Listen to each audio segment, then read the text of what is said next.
biya kamal ka Nuer TV anda manduni chang kosnyak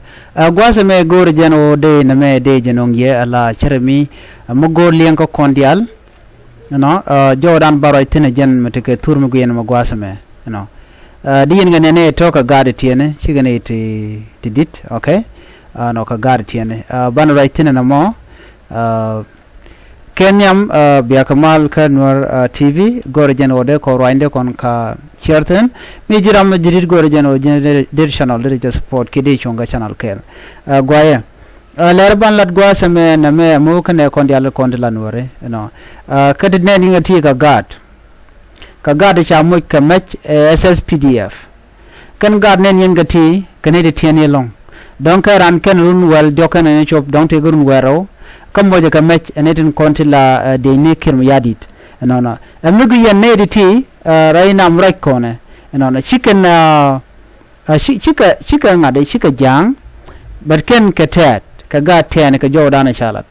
wa ku kan ga ten ku kan moy ka match ga de mut ka kwa ko ba nan ko ru ga nyin kan wore ka fan ga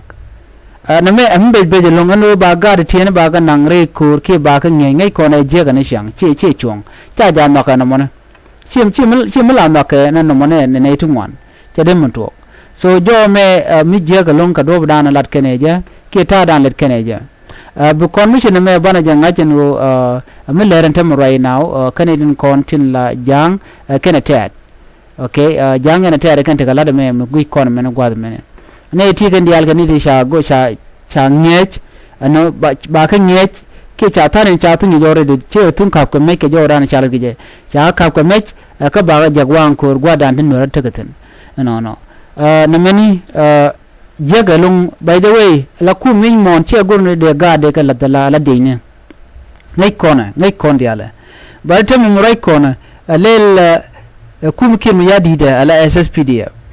ke wuri shal ka Johnson ulun kene dia le Canadian content shi ala no bikan la no biga ga tiene bikan ga moy ka match kan ga tiene kene kona ba ja ko bu ko unyi ngana na mani der kula mutin ma nakane tad jo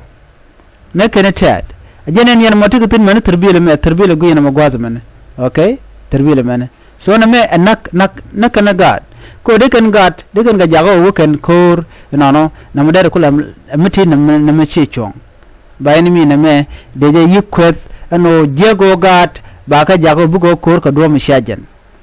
ano ba gad ba ka jago ba ka nyech wo kan kor na me chi sharma gwa ka min tikane char kan tat gor kan char nyoko gen